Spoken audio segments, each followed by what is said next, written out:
I'm in Bewdley in Worcestershire. Now here, the UK's stormy start hit hard as the flood swept through. The River Severn, flowing for around 220 miles from the Welsh Cambrian Mountains through Shropshire, Worcestershire and Gloucestershire to the Bristol Channel. It's Britain's longest river. Like many rivers in the UK, this is the lifeblood of the community for farms and for wildlife.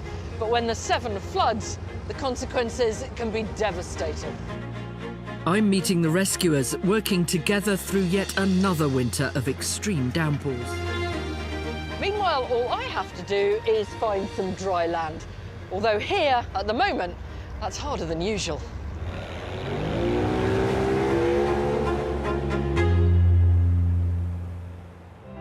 First stop on our journey is Bewdley in Worcestershire. Here, flooding is nothing new. It's the town they say has flooded 100 times in the last 100 years. But the floods are getting deeper and more frequent. There are so many floods along the Severn that the fire service are not the only team going to the rescue. I'm meeting Mark Fox, one of many volunteers who make up the Severn Area Rescue Association, or SARA for short.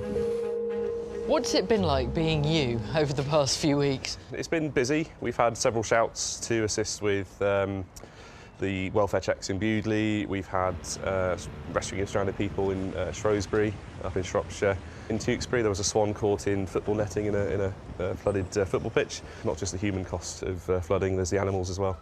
You say that so casually, you know, you've been looking after people in so many different ways, and you're all volunteers. Yeah, 100%. The whole organisation of SARA, which is a couple hundred people, entirely volunteer run.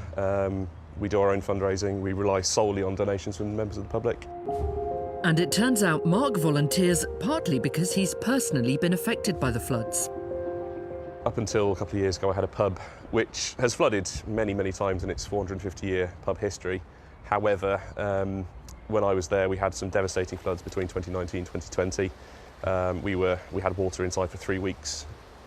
How much water then got into the pub? What sort of depth were you at?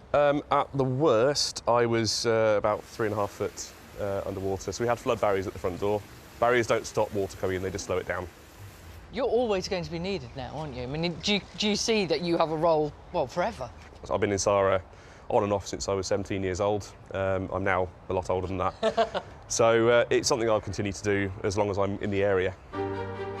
SARA volunteers James Sutherland and Sophie McLeod have arrived in their lifeboat to take me onto the Severn to visit some of the places where they helped out in the latest floods.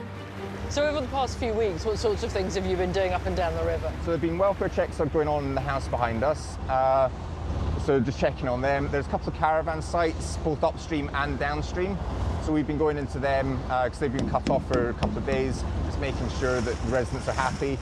So it's cold, it's wet, it's miserable, it's dangerous. Why do you do it? It's something we all enjoy.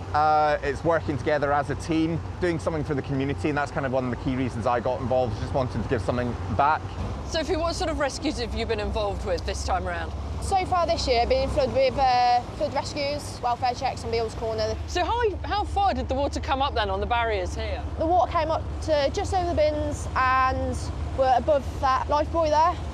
It is scary to think how much water was here on the day. Absolutely scary.